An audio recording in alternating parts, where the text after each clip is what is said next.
Hi, mentors. My name is Meredith Jones, and I'm a faculty member in the Leadership, Policy, and Advocacy for Early Childhood program at UNCW. Um, I am the instructor for the students that you have been working with who are completing their advocacy research project. And so I wanted to send you a video just discussing what the oral defense process will be like, and then also the rubric that you can see pulled up right now. So first, I just want to say thank you for agreeing to be our students' mentors and providing them assistance throughout the project. I'm sure that you all have been a valuable asset, so I wanted to personally thank you, and I hope students have also thanked you for your time and effort. Okay, so first of all, whichever student that you are mentoring, they should email their committee the oral defense materials a week before their oral defense. And so I've asked them to send each of us their final written paper and the product that they have created that goes along with their paper. So for their advocacy research project, students were to come up with a problem in the field of early childhood and then create a study of some sort for how they wanted to research the problem, learn more about it, and then after they collected their data and analyzed it, they were to basically take what they learned from their project and then create a product for an intended audience that they could share to help with their problem. So, for example, if the student was researching social emotional practices in preschool classrooms, and let's say they interviewed teachers to find out what their current practices are. So they carried out their study, they collected their data from teachers, they analyzed it, they were able to answer their questions. Then they were to create some kind of product that could either help teachers or maybe it could help directors based on what they learned from teachers. So they really had freedom to create whatever product they wanted to. They also had complete freedom for whatever topic they were researching. Okay, so that is the idea of the advocacy research project in a nutshell. So for the oral defense, like I said, students should email their materials to the committee a week in advance. I'm also going to email you the rubric that you see, so if you want to go ahead and read their paper and fill in certain columns, you can.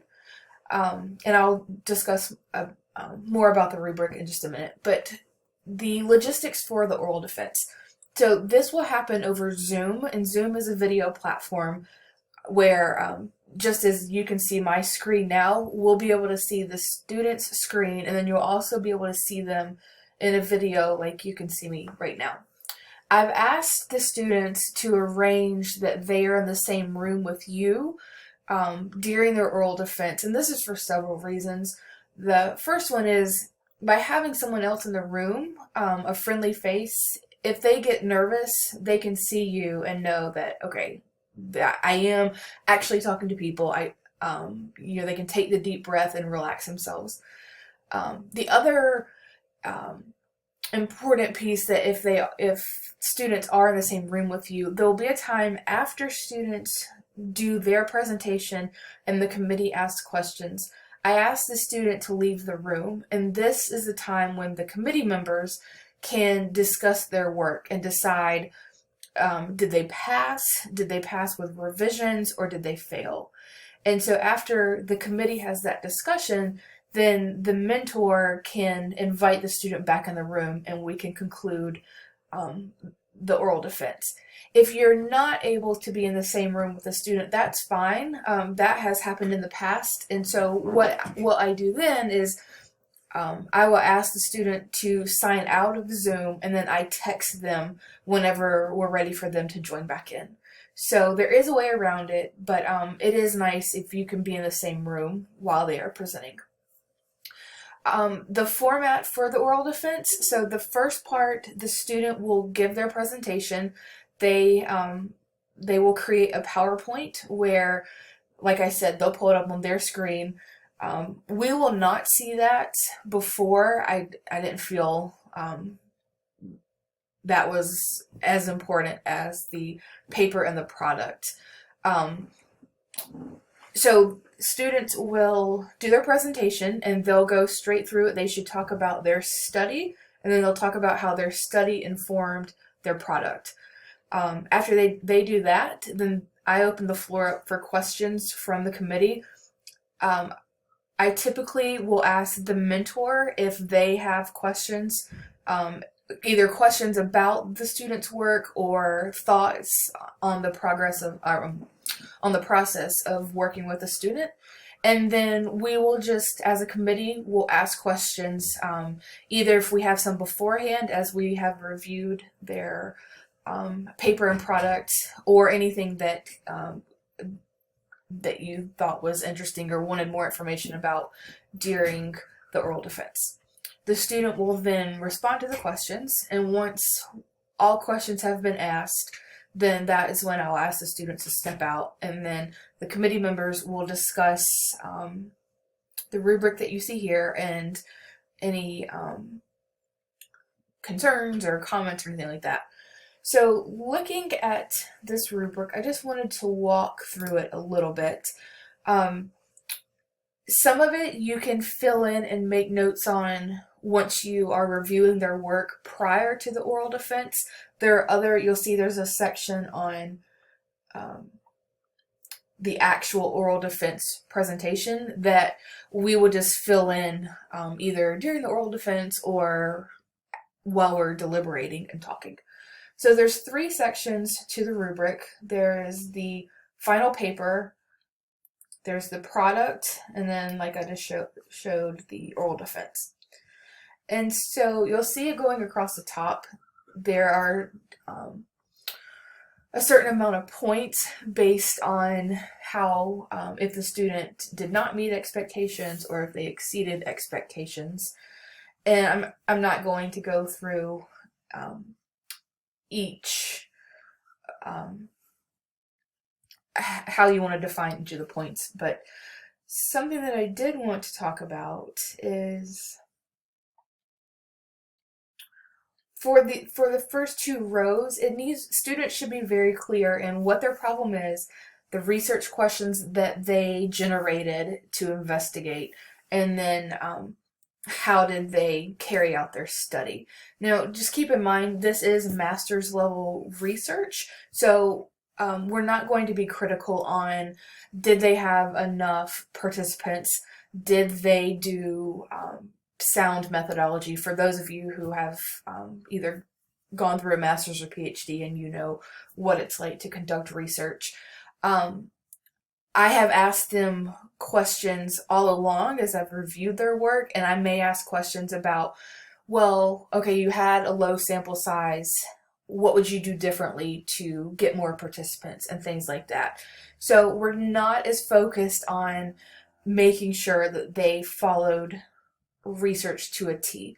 The basis for this project is that they identified a problem, they set out to research it, they collected data, they learned something from that data, and then they were able to translate that into a product.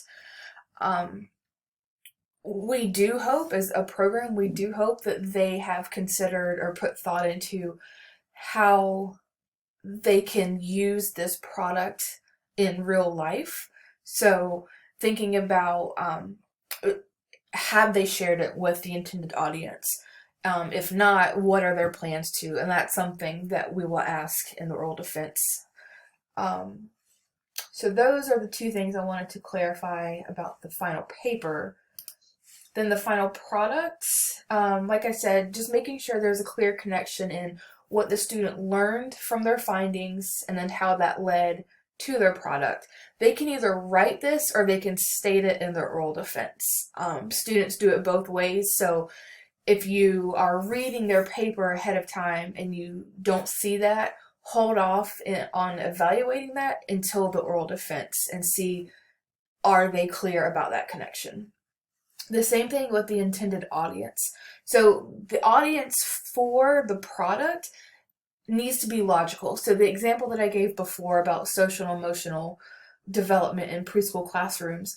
So maybe they interview teachers and they decided, okay, I'm going to put together a toolkit for preschool teachers. So making sure that that audience for the product is clear. So it could be teachers. They could go another route and say, okay, teachers identified, here's where they struggle or here's where they need more support. So I'm going to create something for childcare directors.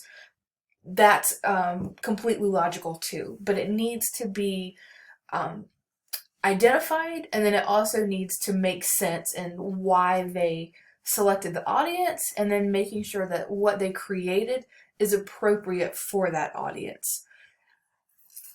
We want to make sure, obviously, that the product is high quality. So like I said before, they have a lot of freedom for what their product is like. So some students in the past have created a professional development session. So you'll see that I note that it's visually appealing.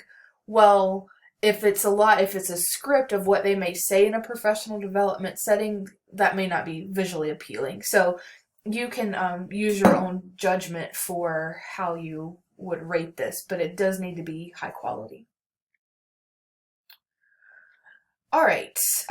You'll also see some spots are grayed out, and then there's also one section that will just be based on my feedback. So across this semester, and when students took the first half or the first course for their advocacy research project, they were receiving feedback all along, and so I'll be evaluating them.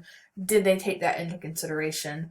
And I know some of them have been getting feedback from you all along the way. So if they have, then you can definitely make a note and say, yes, they were receptive, no, they were not, and I'll take that into consideration. That's not something all students do as far as getting feedback from the mentors. So they won't be penalized if they haven't, but if they have, that's great. So during the time when the student has stepped out of the room, we will just, if there are major concerns, we'll discuss that. And then I ask each committee member if they will email me their completed rubric, and then I will compile the scores and I email that to the student. Sometimes that can take a long time during the oral defense, and since each oral defense is set at about an hour, as long as there's no major concerns, then we will invite the student back in and say, congratulations, you passed. Congratulations, you passed, but you do need to make some revisions, or you did not pass, and we'll discuss what that means. So again, I want to thank you for your time. I know this is extra work on your plate, but I appreciate it. The students appreciate it, and our program appreciates it. So if you have any questions, please do email me, and I look forward to seeing you at the defense.